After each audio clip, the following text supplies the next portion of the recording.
Oh, there you go. All right. It worked. Okay, good. But you're recording, to be clear. I mean, I'm not recording. Deal? You're recording. Just double confirming. Yes, correct. All right, awesome. All right, very cool.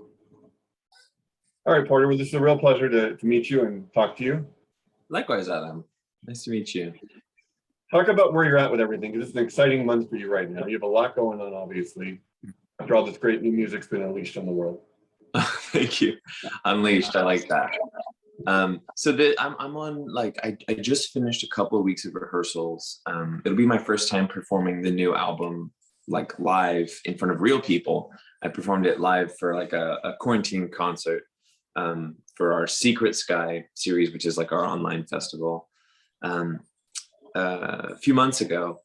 But the in-person rendition, I've been rehearsing a lot recently, and I've just kind of arrived home after all that, and since then I've been like kind of full-time working on getting Second Sky stuff ready. There's a whole lot of stuff that kind of needs my attention, and so I've been working on that a lot.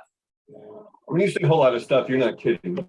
You're very hands-on. This is your vision. This is your music. But there's a lot of work that goes into this, and I know you're running the show in so many ways. Talk about that process and how much you're enjoying the process of where you're at right now before.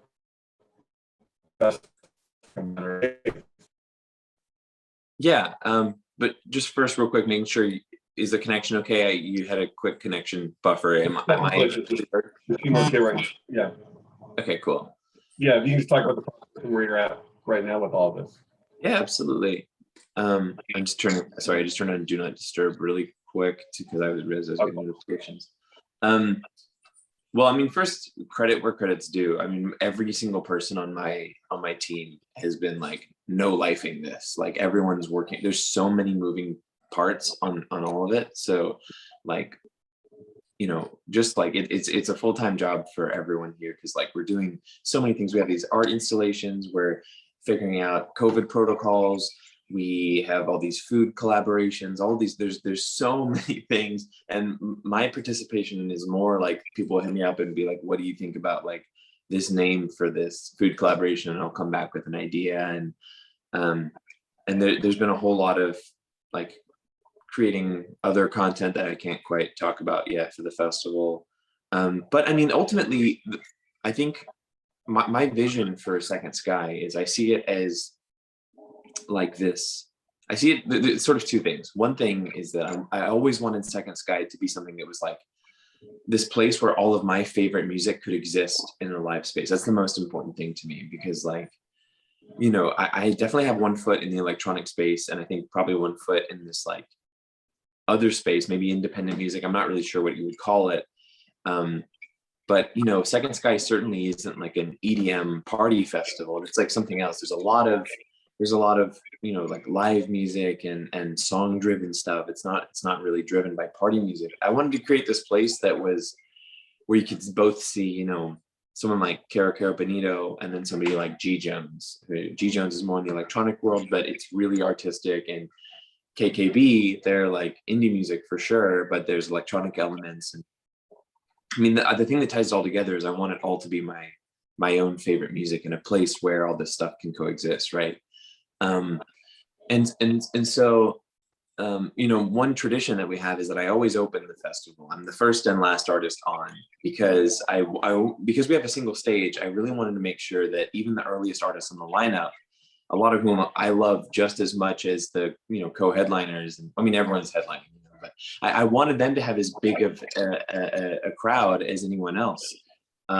So that you know, that's why I opened the festival. And so it's two things. Like I see Second Sky as being one, this place where like all my favorite music can coexist. I'm trying to create like my own favorite music festival, the one I would want to go to, where if I saw that lineup, like my jaw would hit the floor, you know? But I'm also sort of trying to create this like sort of world of Porter Robinson, like pseudo theme park. Like that's we're trying to like verge on that theme park level of attention to detail where we want it to feel like you're sort of stepping into another world. So that's where our collaborations with like NASA, for example, who did a lot of the immersive installations, like the castle for Harry Potter World and all that stuff, and Universal. They're working on our festival, which is, I can't believe it. It's the first year where they're working with us. So yeah, it's like, I think ultimately my vision for this is like a place where all my favorite music can live, and where if you're a big fan of like Porter, if you're a big fan of my music, where you can like feel like you're really living in the world of it. And people that are fans of your music love to be in that world, both and what they do with you online, how you can interact, live streams to your really cool website. And I think the expectations are probably in a good way really high for this, or how creative and cool this is going to be. And they're probably going to walk in expecting magical things to happen. That must be a cool feeling. And beyond the pressure of it, it must just be a really special feeling knowing that your fans are expecting this wondrous world. Yeah, I mean, for better or for worse, those expectations, like, there's definitely times where I'm like really feeling like I have to be perfect, which is hard. But there's also, I think that to a certain degree that pressure comes from me, not from the fans and from my team, where like we want it to be our own favorite thing. Like we want it to be everything we dreamed of, you know? So it's not, to me, it's not so much about like kowtowing to people's expectations and like, because oftentimes the thing that people need is to get the thing they didn't know they wanted. You know what I mean? I always feel that way about music, where like, I think like this is, I don't even know if this is a historically accurate quote, but the thing that where the Ford guy was like, if I asked people what they wanted, they would have said a faster horse, and he invented the automobile. You know, like that's obviously, that's a little pompous for me, but I will say, like, that's how I've always felt about music, is like I'm obsessing so much over new sounds and new ideas that, you know, I just really believe in like my own sense of what I think is next and what I want to do. So, you know, sometimes I'll get people like, why don't you return to the sound of this older album? And I'm like, the reason that older album was magical is because I was like excited about it. Is because like that was the new thing to me. And actually at that time, when I made that older album, there were other people clamoring for me to return to some older sound that you don't even care for. So like, that's kind of why I say like, I try to put some limits on my relationship with my audience, where I want to be the person like kind of driving the bus, you know, where and so like the in terms of like the expectations on the festival, I think a lot of that comes from the standard that like we try to set, you know, like we want to make it amazing for everyone. We're also trying to make our own favorite thing too. So it's definitely a balance. Yeah.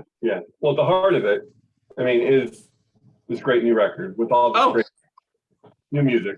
So you know you're going to have these great songs to bring to the people. Just talk about this album and what it took for you to get to this place. I know many years and a lot of work and a lot of struggle and a lot of good stuff went into this album. Just how proud you are.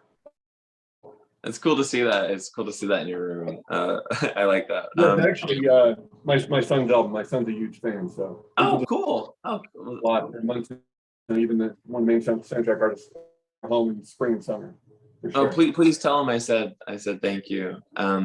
So yeah, I mean, that Nurture was a record that kind of began with this feeling that you know, with the first album, it was all about this like exploring fictional universes far away, like the universes of movies and video games and anime and all these things, these other worlds that you could escape to. And I knew that with Nurture, I wanted to write an album that was more focused on reality and more focused on how incredibly awe-inspiring and beautiful our own world is, and how kind of glorious you know, something that feels a certain sense of gratitude for everything around us, all of the people. And I think a big part of that was definitely growing up.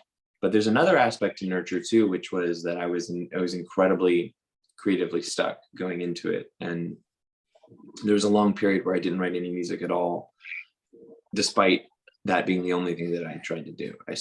I was driving myself crazy in the studio, and part of how I was able to get out of that rut and start making music happily and productively again was by having this renewed appreciation for life and for the world, like actually cultivating my own happiness, more so than like worrying about my career and own level of fame and stuff like that. Like I in the lead up to Nurture, I like reconnected with my friends, and I fell in love, and I sort of traveled and allowed myself to risk that. This is so weird, but I talk about this in almost every interview, that there was a period when I was really low where I didn't want to listen to anyone else's music because I would just get jealous and insecure, and I didn't want to watch movies because I was scared I might hate it and feel like I wasted an hour and a half that I could have spent trying to make music again. Like, this was really toxic stuff, you know. It was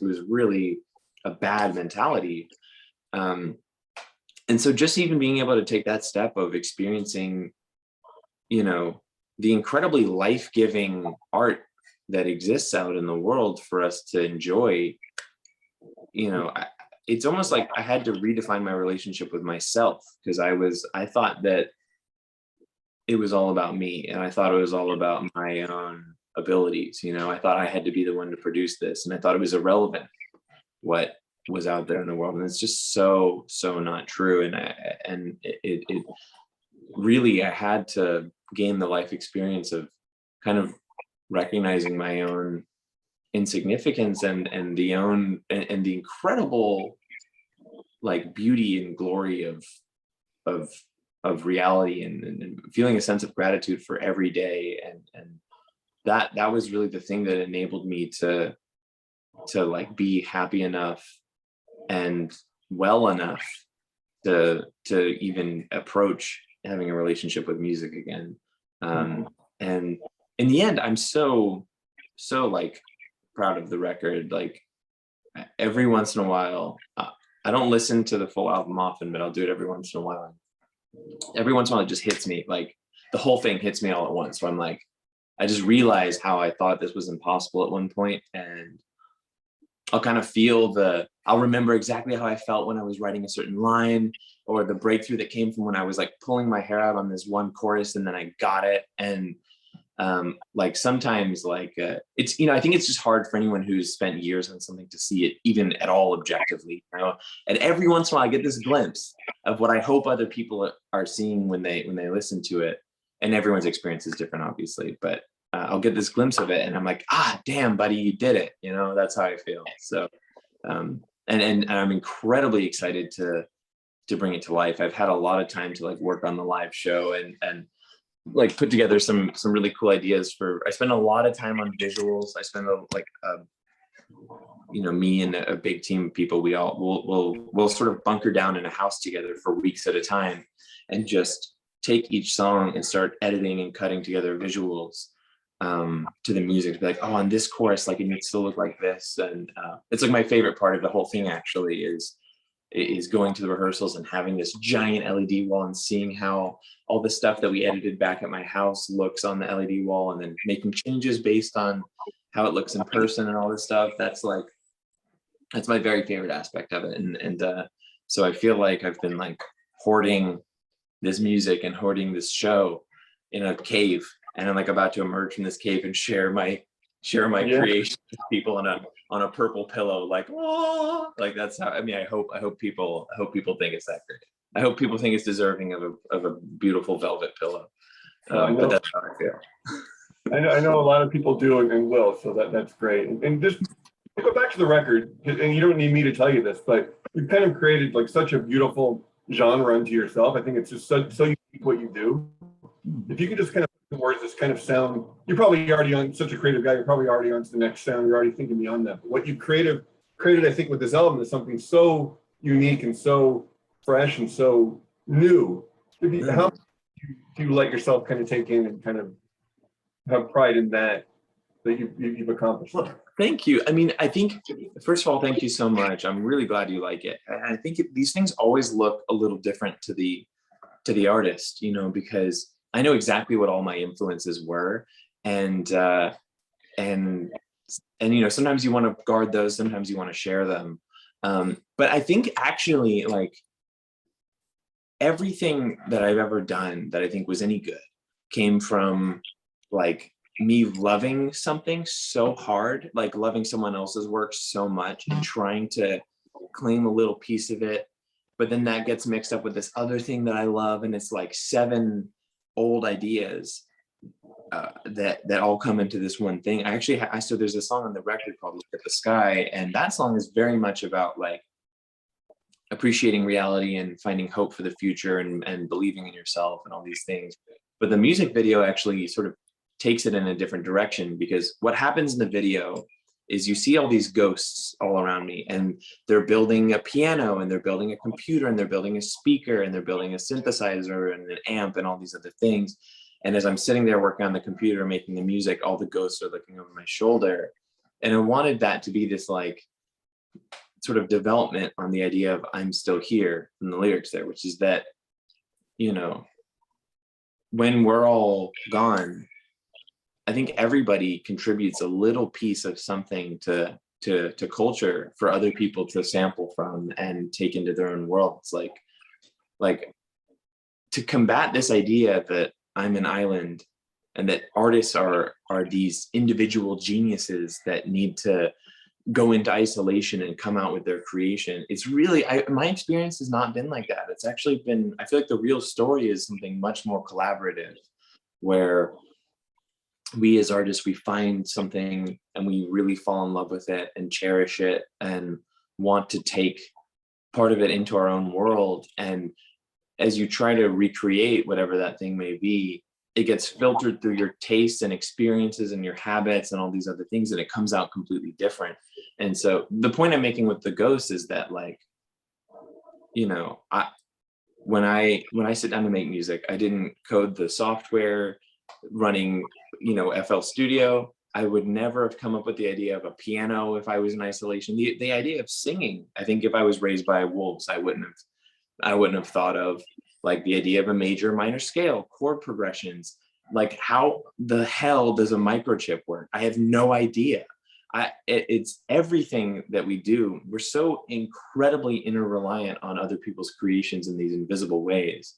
And so I find that idea really reassuring. You know, there's so much, I feel like people are at each other's throats so much, and there's so much division and polarization. I think sometimes we fail to realize how interreliant and collaborative we all truly are. Like, we all really need each other, and we all build off of each other. And I think there's more cooperation than fighting, actually, at the end of the day. So I thought that this could maybe paint the idea of, for some other artists out there that feels like they have to come up with it all on their own, and if they don't make something that day, they suck. It's like, well, maybe the influences that you took in this week kind of suck. Like maybe, you know, maybe just like everyone else's music isn't hitting for you right now, so you need a little time to get into something else. Like, it sort of takes it away from the ego, I guess, a little bit, and puts more into this like divine universal collaboration. So extremely long answer, I know, but like, when I reflect on how it sounds, I'm just like, oh, that's like my 10 favorite artists right there.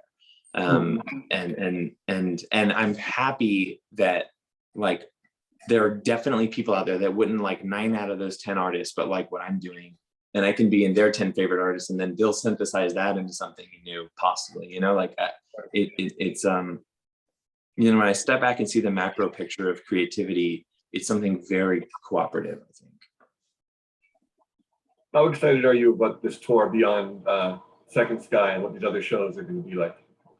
I love touring. Like, I love the touring lifestyle. Like, the thing that I tell people is, like, you play a show, and then you, like, everyone kind of has some beers, not me, but everyone, like, the whole crew, they all high five, they clink beers, like, we all get on the bus, and you go to sleep with the bus moving, and then you wake up and you're in St. Louis, you're on some street corner in St. Louis, like, you've teleported. you know, that's how it feels. And you're just like, it's like this incredible tour of, I love like random cities in America, North America so much. Like my favorite thing is to wake up in like somewhere in Alabama and just be like, what am I going to find today? You know? And so that's just like my own little piece of it. But then also you sort of feel like as you're going from venue to venue, playing this show night after night after night, you see all these smiling faces. You're just like, man, like, I feel like we're all kind of like spreading a little joy here. Like, I think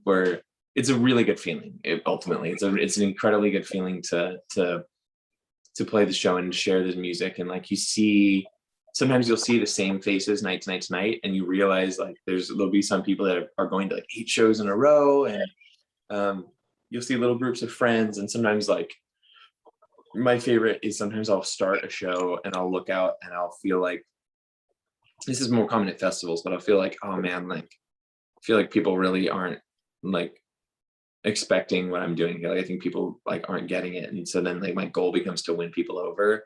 That's incredibly fun to like have that challenge of playing to a more skeptical audience. And sometimes you totally fail. But it's really fun to like get past that halfway point and showing you like, I've got it now. So anyway, this is kind of podcasty stuff here because I'm talking about it from the perspective of like an artist. But I just love it. I love touring. I love playing my live show.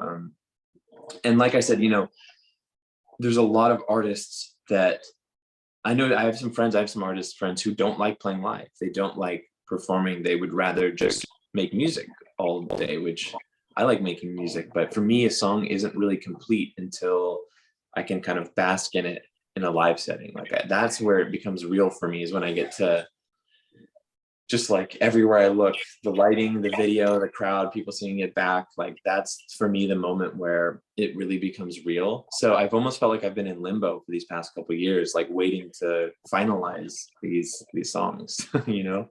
Yeah, and how will all that inspire you then for the next music? And how ready are you to put together another record after this long period to get to this one? You talk so much about the process, but are you ready to go through all that again? Are you able to pull that off? It's a really good question. I mean, I won't lie and say that I'm not like nervous about the idea of starting a new project, just because of how much I struggled with the last one. Like I'm scared of encountering another big block, but I think I've probably learned to tolerate that fear and uncertainty a lot better over the last few years. And I have new ideas that I'm excited about. I'm definitely like, I think the next thing for me is I want to get in the studio with like friends. I in the spirit of some of the stuff I was saying earlier about feeling like I have to do stuff myself. I really want to like get in the studio with friends and collaborate a little bit more. And so who knows, like maybe some music will get made on the tour bus. I've done that before. I've like set up my computer in the back of the bus, which, you know, the very back room in the bus is normally a bedroom. But we've set it up as a studio sometimes and just sleep in the bunks. And that can be a really fun process actually, to be like going kind of hauling ass across America, like making music. So yeah, I mean, I feel ready. Like I find in the last few weeks, I've had a few days to like work on music, and it's been really like fun. And that's the most important thing for me, is like, it's not so much even about whether or not I'm making music productively or whether I'm going to keep it nowadays. It's more just like, am I curious about this? Like, am I like, when I sit down to make music, am I like forcing it, or am I feeling like really genuinely curious about what if I tried this? Well, what if I tried this? Like that series of curiosities is what gets me to a final song. And like pressure and expectations and me sitting with, you know, feeling like there's a gun pointed at me, like if my life is over if I don't make music, is obviously terribly unproductive for super obvious reasons. So that's kind of that's how I'm feeling, like getting back in the studio. But I'll definitely make another album. Who knows what form it may take. I feel like every project has been different from the last. So God knows what I'll be into. Sometimes I wish like I could hear, like, I think if I showed Nurture to the version of myself in 2011, I would be, the 2011 would be like, what happened? Like I was making like in 2011, I was making really aggressive banging party music. And 2014, I started making it a little bit more sensitive. And by 2012, I was like singing on it, making them into more like pop songs and or like rock songs or whatever. And not like rock, but you know, like that sort of structure. It's not like pop, but it's like indie pop, whatever.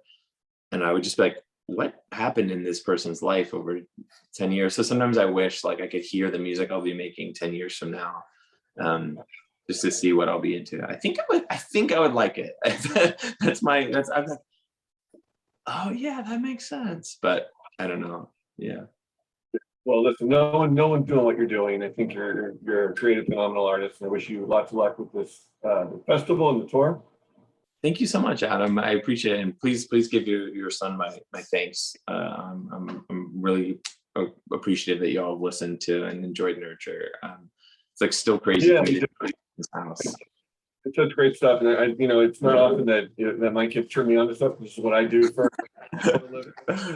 And my son Holden is his name. He was so excited. He puts on all of your YouTube videos. He's always got something on there, and we got on the vinyl the second it was available. And Oh, thank you so much. Please tell. I mean, okay, this is recorded, right? So I can just do this. Hello, Holden. Thank you so much for putting your dad onto my music. Thanks for being a fan, and I appreciate you deeply.